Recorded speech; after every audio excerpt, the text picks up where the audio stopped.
9FD, displacement.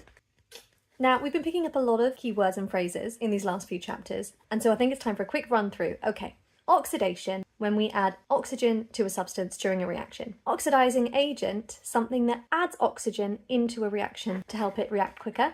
Thermal decomposition, using heat to break something down. Hydrocarbons, substances made up of hydrogen and carbon.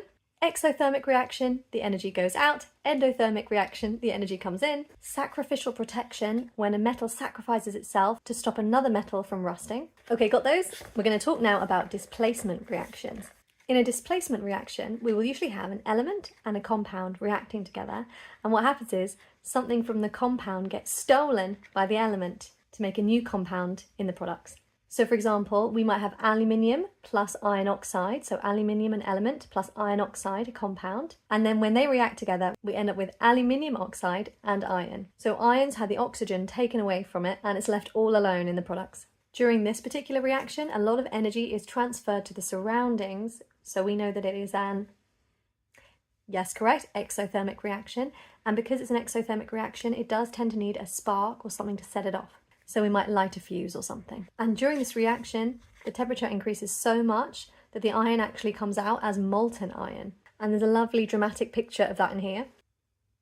Ooh. Now, because this particular displacement reaction between aluminium and iron oxide is actually extremely exothermic and is therefore quite useful, it has its own specific name too. This is also called a thermite reaction.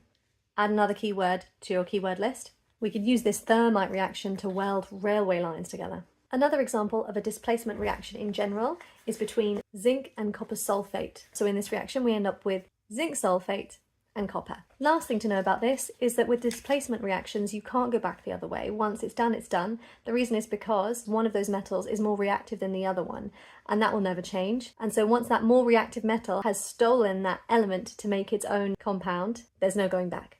And that's it for that one.